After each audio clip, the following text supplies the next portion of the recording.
जयकारा शेरा वाली दा बोल दे साचे दरबार की जय। निमिया की डरिया मैया नागली झलवा होगी झूलला कीना। सात बहिनी खजोड़वा होगी झूलला कीना। झूलत झूलत मैया होई गई पिया चलियो की हेरैला कीना। ओही माली फूलवरिया होगी हेरैला कीना। ओही माली फूलवरिया होगी हेरैला कीना। भीतर ही बाटियों की बहरे मारी नैया होगी बूंद गना। मैं जलया जवाब होगी बूंद गना। मैं जलया जवाब होगी बूंद गना। कैसे कचलया जवाब हमारी जननी होगी गोदिया हमारे ना। बाटे बल का नदनवा होगी गोदिया हमारे ना। बाटे बल का नदनवा होगी गोदिया हमारे ना।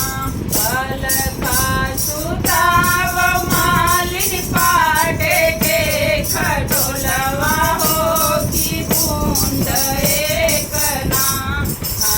मैं जलया जवाब होगी बूंद गना। मैं जलया जवाब होगी बूंद गना। पाटे के खटोलवा मैया टूटी फूटी जइया होगी भुइया लोटैना। मैया तोहरा सेवकवा होगी भुइया लोटैना। मैया तोहरा सेवकवा होगी भुइया लोटैना। एतनी बचन मैया सुनाई न पवली हो गढ़ाई हो दिहलीना।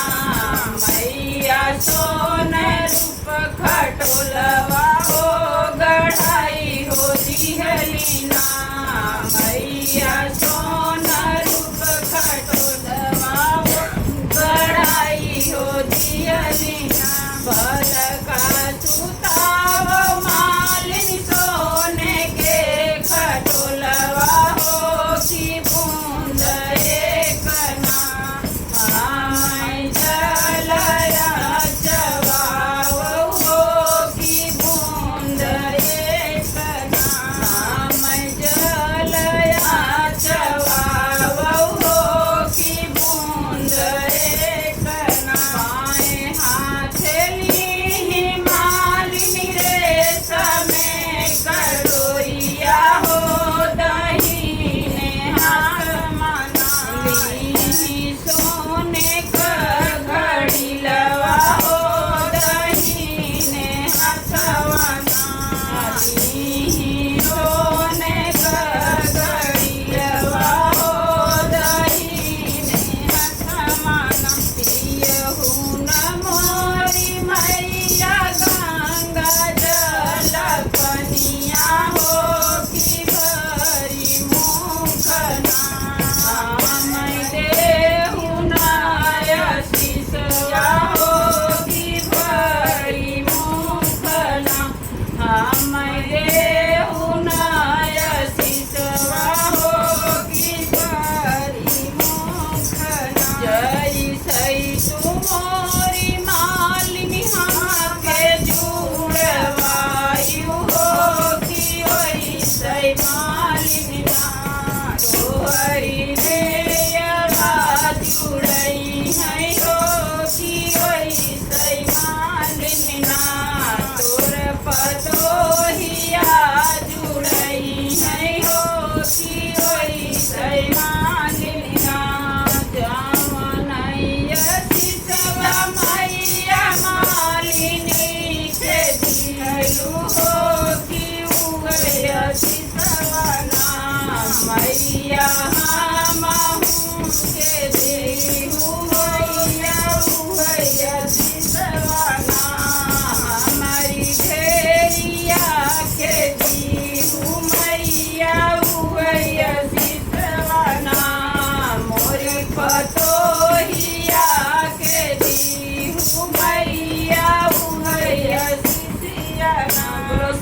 मैया की जय।